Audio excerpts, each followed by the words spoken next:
they sell something, see what the value is, trade for even a multiple that you could maybe triangulate somewhere else for half the price. There's just a couple ideas. You're listening to Business Lunch with Roland Frasier. This is your seat at the table. Matt, who we got next? I've got one coming up. He actually shot me the question, so I'll just read it out loud. It's John Stein, and he wanted to know how far to plan for today. While in crisis mode, should be 7 days, 30 days, 6 months, and how not to make snap decisions that may be overtaken by events. I'll give you the first of that. Was it John? Yes. Okay, I'll give you the first of that, John. Is if you look at turnarounds, when we go into a turnaround, it's pretty standard. You do a 14-day inflows and outflows of cash analysis. That's 14 days. You watch that, everything that comes in, everything that comes out, and then you work on accelerating inflows and decelerating outflows so that you end up at least even and you're not going cash negative during that time. Then you look at a 90-day after that. So you'll do that 12-week, week by week analysis after that. So you'll be projecting that out, looking at what you think is going to come in. Then what's the certainty that you have that it's going to come in, multiply one by the other. That gives you your adjusted, most likely probable revenue. And then look at your outflows that would come week by week during that period too. Do it on an Excel spreadsheet or a Google sheet even. That's really what happens from the best people who are doing turnarounds. And Matt, was there a second part to the question? And how not to make snap decisions that may be overtaken by events. All right, Jay, you want to take the second? Jeez, I thought your answer was fabulous. I mean, the best way to not make snap decisions is to start with grounding yourself, and really you got to embrace it, in a proactive and a strategic manner. And I think that Roland probably gave you better advice than I would in this kind of a situation. But the first thing I want to know is what kind of business you're in. Are you in a business where you have a product or service that's still being purchased, whether it's being purchased in the same way or in the same level, or is it a product or service that's been frozen? I mean, without those kind of answers, I don't think giving you a context of that, answering that question is going to be meaningful. But I think to the extent that anything you've got that's static, you could turn into something that's not necessarily perpetual, but that's ongoing. You can turn purchases into regular monthly purchases, change the form or the terms or the structure. I think like just in terms, John, to not make snap decisions, you should buy the audio or Kindle version of Keith Cunningham's book, The Road Less Stupid. He talks in that a lot about thinking. And I know Jay and I are both big fans, and a lot of folks we know, of taking time to think. So the best way to not make snap decisions is to get in the habit of not making snap decisions. How do you do that? You say, I am from this point forward going to think for at least a night about what's going to happen. And I'm not going to make a decision until I've done that on the next morning. Then set aside an hour or an hour and a half to sit alone in a room without distractions and actually think about the things that you're going to be making decisions on. I think it's just training yourself to have the discipline to put mental strategic thought into things before you make those decisions. And Roland, this is a generality. I mean, If ever there was a time that you need to create masterful thinking partners, whether they're advisors, whether they're mentors, and you need people who basically, if you're the smart, it's trite, it's not original. If you're the smartest person in the room, you're in the wrong room. You need people who have context and perspective that you can distill and reflect. I mean, my skill, Roland, I don't know how many, turnarounds, how many exits you've had. I haven't that quite, but I have 1,000 industries. When you have people that have been exposed to so many expansive scenarios and dynamics, they have a more mature and a more not just historic, but also a more expansive perspective. Don't try to make yourself an island in this kind of environment. Matt, All right, we've got Christina Haas with a question. Christina, I've got you unmuted so you can ask a question. Thank you so much for putting this together. I'll try to keep this really short. For those who don't know, my business is getting media for entrepreneurs, people on TV, online articles like Forbes, that type of thing for entrepreneurs. And recently, I started to focus in on lawyers. I narrowed in recently to focus that way because I perform well that way in that niche, and also the field is financially strong. But when this crash happened, I started trying to find a way to pivot. And that's what I'm hoping for in this, is to find a way to pivot and make some money when things can get tight. I recently started a cheaper kind of done-for-you package of 3 guaranteed articles for online sites. And that took off well. It was like $9.95 for each person who did it. And mortgage brokers and realtors seemed to like it. And then I'm trying to figure out if I can still sell right now. I feel guilty at this point asking anybody for anything because I know that the industry is really struggling. If you wouldn't mind chiming in, and then I have one quick question. I'm going to start with the first part of, is it okay to sell? Do you believe that you are able to give value to the people you will be selling to? I do. Those people who get on TV right now are going to stand out in a big way because everybody's glued to their mobile. And many people are successfully selling now. The world did not stop. It changed, but it didn't stop. So I think the first thing is that if you are able to give value to the market that you're selling to, then you not only should give yourself to sell, but you should be compelled to sell because you'd be doing them a disservice not to help them in this time when they need to have the exposure to sell their things to more people, because everyone is having a more difficult time, or most people are.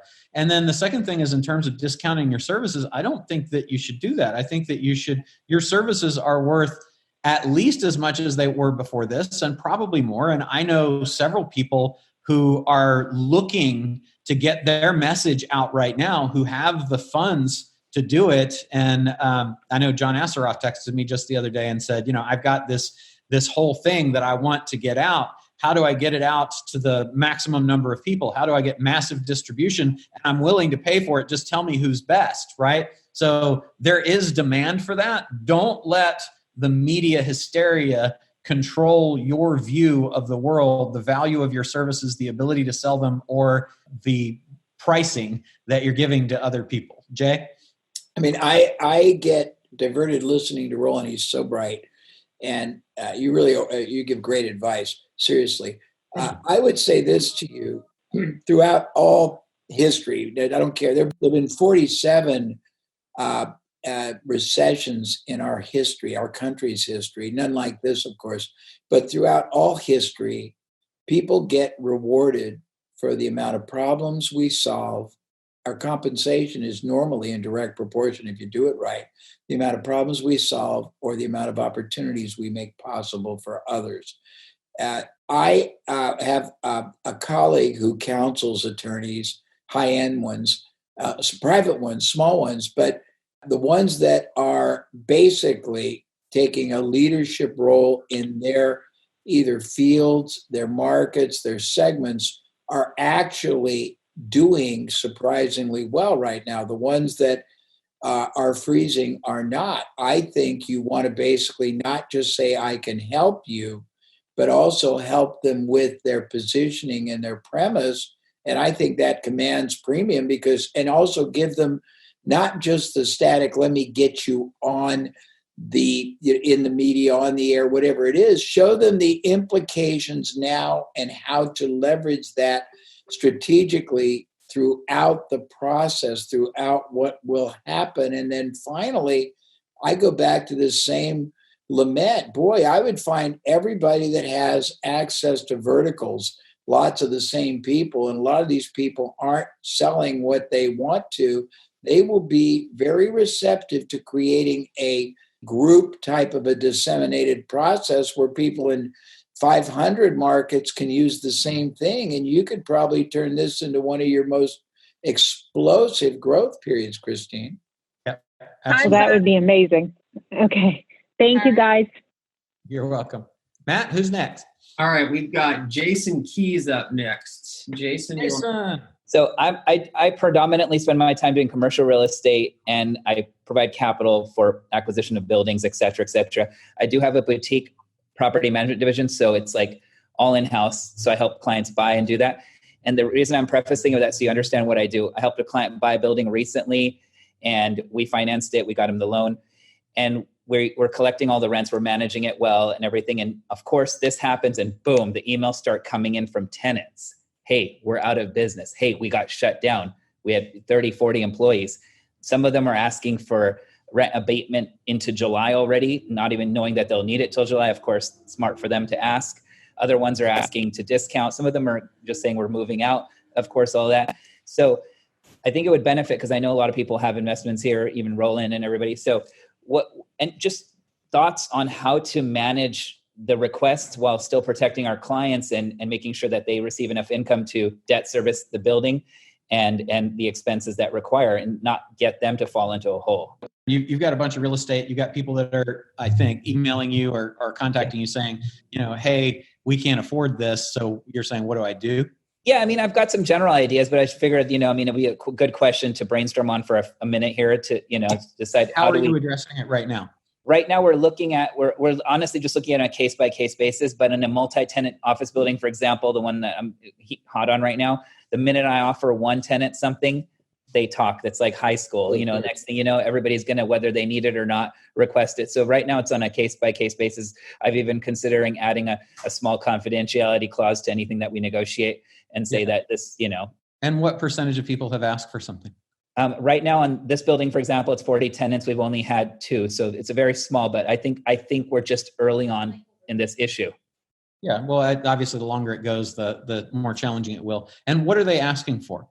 Well, this particular, one of them asked for a discount. He wasn't clear on his ask, which I think was bad on his part from a negotiating standpoint. But the other one asked for 100% abatement, meaning free rent, for those who don't know, until July 1.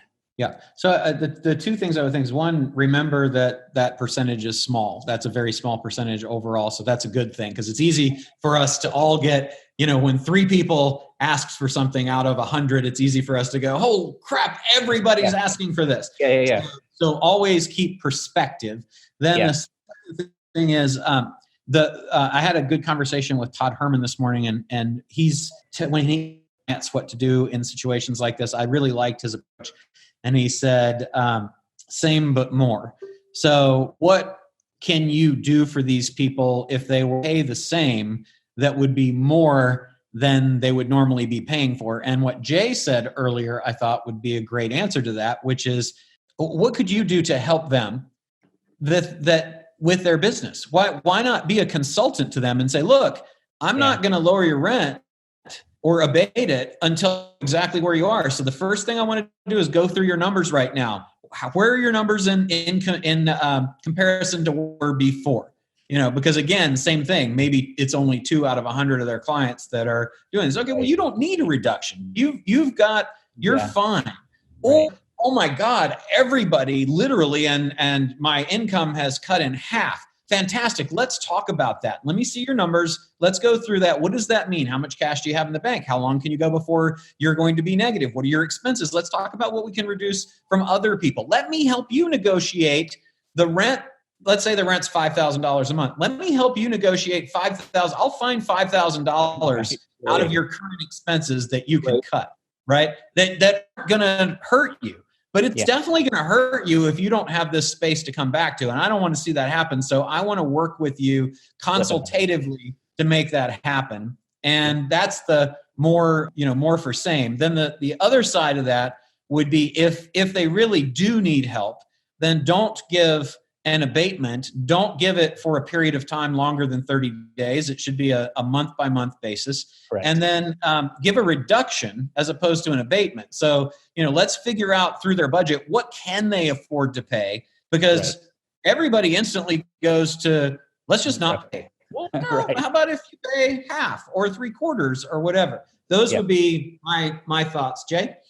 Well, I mean, I love that. I would say that besides what Roland is saying, number one, if they're down and you get them up, you could even take a share. But if you perfect this Jason, what's the scope of, what's the geography you operate in right now? Mostly Southern California. Okay, well, if you imagine that what you're sharing is probably experienced by everybody, if you figure this out, you can turn this into a service. You could help almost any other commercial office or shopping center person do, and also see what the product is. I'm offended when anybody doesn't, first of all, say, hey, work with me, I'll defer it, I'll pay a portion, but also what are their product or service? Get them to trade with you part of it and figure what to do with that. Right. If they're in any kind of business, they sell something, see what the value is, trade for even a multiple that you could maybe triangulate somewhere else for half the price. There's just a couple ideas. No, definitely. I appreciate the ideas. Thanks, Jason. Thanks, Jay. Matt? We've got Nino up next. His tech startup. Nino, can you take it away? Hi, everyone. Nino from Italy, Milan. Thank you for this opportunity. So basically, I guess for where you are now, right? Buonasera. Yes, your Italian is nice. So my question is, we have a tech startup here. We basically have developed a smart vending machine system, and we sell through these smart vending systems healthy meals within mainly office buildings. We have 200 customers right now. Mainly, most of them in Milan. We have always also one in New York, but let's focus in Italy. Due to the lockdown, of course, 95% of our business froze. So we decided to use our units to sell groceries inside residential buildings. So this is our first move. And the first question is there something that we can do beside this? We should push on that, or maybe after this crisis, this move can become useless. So this is the first doubt that we have. The second one, very quickly, we were working on our Series A funding round. We are VC-backed. And of course, investors right now are waiting to see what happens. And I also guess that they want to take advantage of a shorter runway to get a better deal. So how can we convince them to close the deal faster? VC side, there are still plenty of people who are investing. I'd be happy to connect you to someone who can help you reach out to investors who are actively investing right now. They're typically looking for a compounded return of about 18%, somewhere in the high teens. So there's plenty of private money available, and the private money is going to be much friendlier to you than VC money. It's a little bit more work in terms of the organization because you have individual investors who are coming in as opposed to a VC. But the terms of the VC, venture and vulture are pretty close together. So you want to be careful because they can get a little predatory now. And I wouldn't sell out and accept terms that are less favorable. I'd take your pitch deck that you've already got and put it out to private investors looking for opportunities right now, because a lot of them are having a hard time in the stock market. They're not sure how far is that going to fall. You have a very staple business in that people are always going to want to eat. And I actually really like the potential of a pivot to putting your machines in residential places anyway and selling groceries, because there's so many people who are operating in competition office space sector, but there are not for grocery type items in the private. So I'm excited about that as a pivot, and maybe I'll throw some money in. And then Jay, do you want to speak to the strategy on the first thing? Yeah, well, I mean, I was thinking three things. Number one, if you have healthy food and people are all, and I happen to have been in Italy right when this started, so I have great empathy for you. I was in Rimini, but I think number one, you might want to basically package meals that you could deliver, or have somebody deliver interim. Second of all, given the fact that all the apartment buildings, all the commercial buildings are really hurting, you can probably negotiate whether they're leases or profit share deals much more advantageously right now. The buildings are going to have to be deferred setup, but if you have them in place when you're trying to raise money, you might could say, hey, we've gotten deals that are even more, we get better splits, we got the best places. So I think you use the opportunity, if that makes sense. Do you manufacture your own vending machines, or do you get them from someone else? We own the technology, but we outsourced the manufacturing. Is there an inventory of those machines that is not deployed currently that are sitting empty? Yeah, 50 units right now.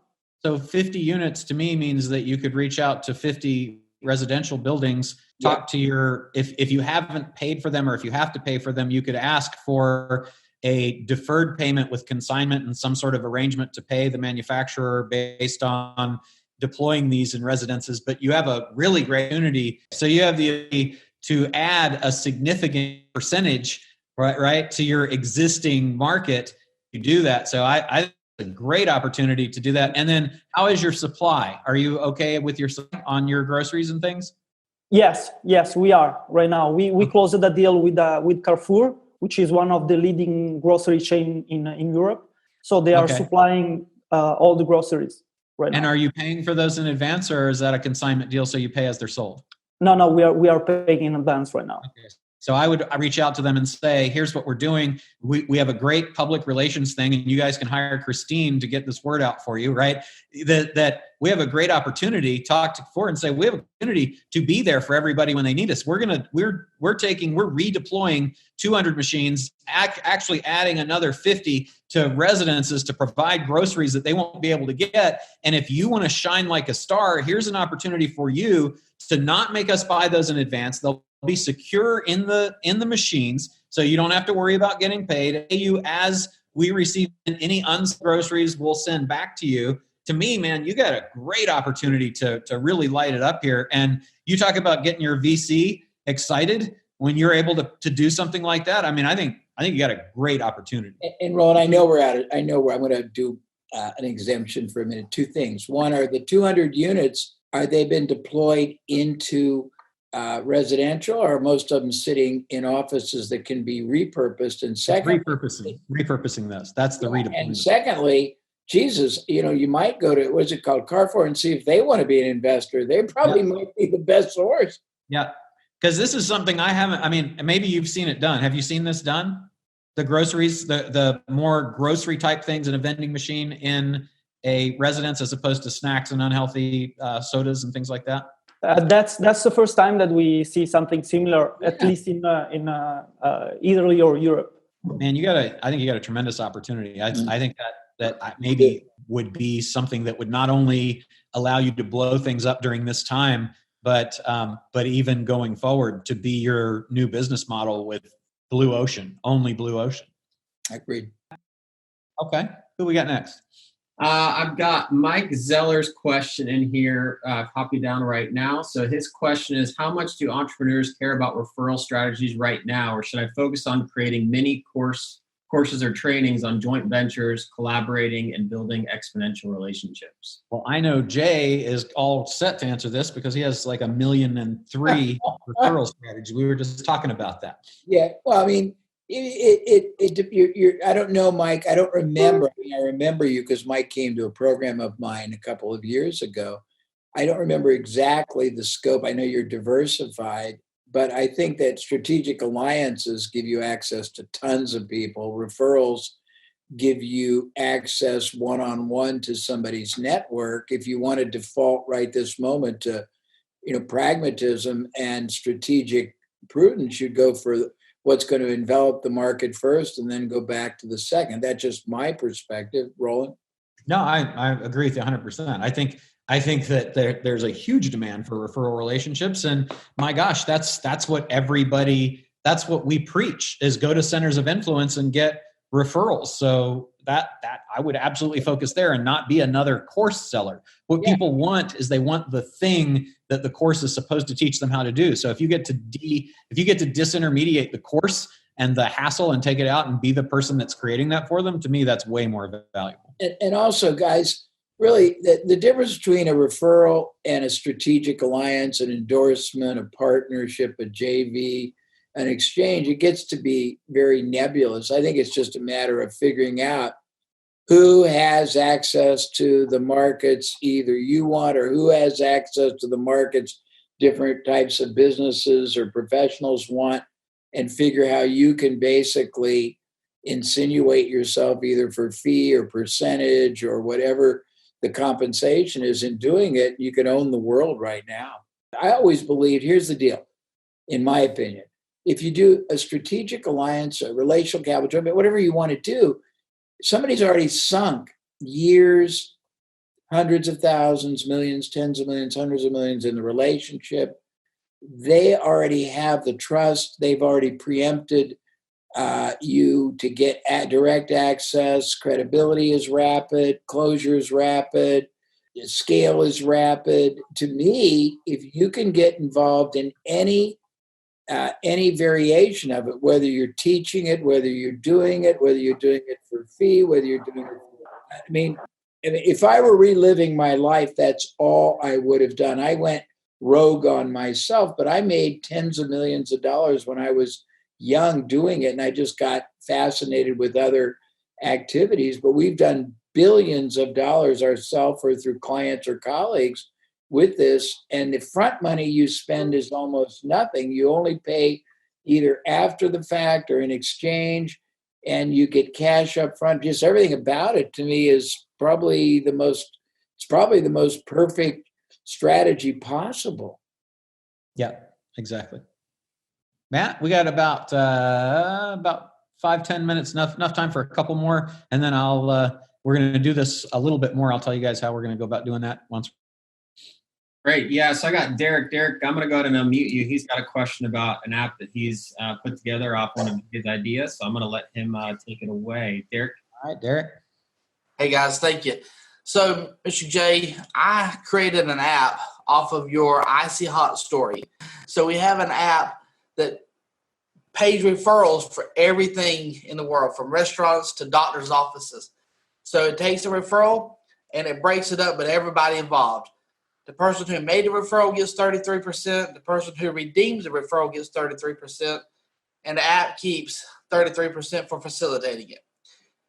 My question is, with the crisis we're going on right now with businesses, especially restaurants, closing the doors, only being able to do drive-through, curbside, we have reduced our 33% and increasing the more. So to give businesses more customers and give the customers cash. And like I said, it works for any business. I mean, we just launched January 27th. Businesses are signing up left and right. Should we take most of our profit out of it and try to help as many as we can, and then have a lot of new members come in the summer? I mean, end of this thing, or what?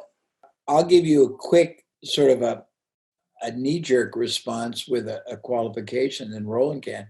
I just don't believe one size fits all. I think it depends on how it's applied and the scenarios and the industries. And I mean, a third it may be onerous to certain things, whereas, if you said to me, I want to sell a bunch of your products and you've got no real latent cost, I want a third, I'd go, sure. If you said, Jay, I want to get a third of you doing consults, I'd say no. So, I mean, I don't know, Roland, what's your feeling? Yeah, I agree with you 100%. It's absolutely. Mark Anthony, are you on now? I'm here. Oh, there he is. All right, hey, Mark. So real quick, I don't want to take up much time on here because there were a number of things that you guys were talking about that I think are essential. The pivoting right now, being able to go ahead and how do you repurpose your list, your people, your influence, and your products to match not only now, but Jay, really important for what you were talking about is what do these relationships look like in the forward and in the future? And that's why I talk about the future pacing. When you're talking to people, it's really important to get them to start looking beyond the crisis right now and what's their business going to look like and how you can help them with that and grow and contributing at this point as well. The other thing too that a lot of people need is working with multiple types of different pattern interrupts, because right now there's so much media out there, social media and traditional media, that is gobbling up the airwaves, and they're still focused on the fear-based, right? And to getting people to go ahead and when people either get in that flight or fight response, but the money people go into to where they stop, right? They freeze. And so if you can disrupt that pattern just for a little bit long enough, and build these relationships. Roland, thank you so much for what you and Jay were doing, not only on this call, but what you continue to do and give out to people. And there's, Jay's been a mentor of mine for many, many years, and we've talked about projects to work on together. There's still a lot of opportunity. And Christine, I agree. I wouldn't lower the price. As a matter of fact, back in 2008, September 29th, I sent out emails saying I was increasing my price. And I doubled my rate because not to gouge people, but to get people to get off their ass and say, I'm not buying. I understand what's going on. I understand it's reality.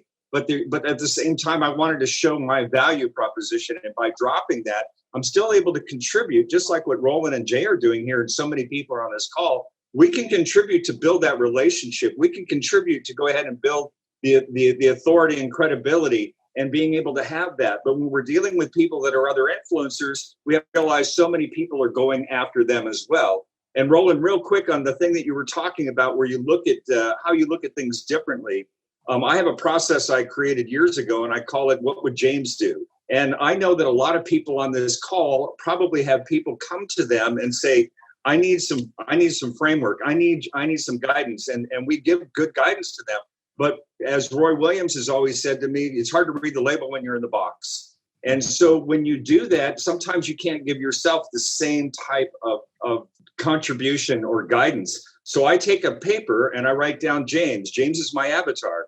And I write down 3 things that James questions me on. And when I do that, I take the paper and I flip it over on the nightstand at night. And I wake up in the morning and I go, what 3 things would I give to James on each one of these questions that he came to me as? Then after I finish with that, I just cross out James and say, act on it. And that's it. And it takes me out long enough to be able to get my mind to focus on those things, the better questions, as you would say, Jay.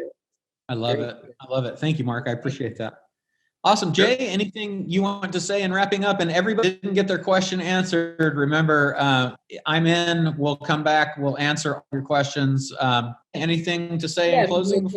Let's we can acknowledge the elephant in the room. These are very, very unprecedented times. But throughout unprecedented times, adversity is always opportunity, and you've got to obviously stabilize yourself. But I urge you, there's never going to be, somebody used the word a land grab. There's not going to be the opportunities available for all kinds of collaboration, ethical exploitation. Exploitation isn't a negative word. Growth, and you've got to be able to look not at the problem, but at the opportunity, which is the flip side. And that's all I would say. Fantastic. Awesome. As Liu Shen that said that the crisis is opportunity in Chinese. So I love that. Exactly right. Ling So said that. Awesome. So thank you everybody for being here. And all of you who said I'm in, you'll get information from us for when our next call will be. And I really appreciate you being here. And remember, we are the leaders who have the ability to make change here for everyone who's freaking out. If we take a positive attitude and we reach out and help everybody we can, not only will it help change the lives of the people we want to, but it'll come back to you. And there's definitely something about this whole karma thing. So let's use the knowledge and the information that you've on this call to reach out to other people and help them and pay it forward. Thank you for being on the call, and we'll see you next. Thank you, Roland. Bye.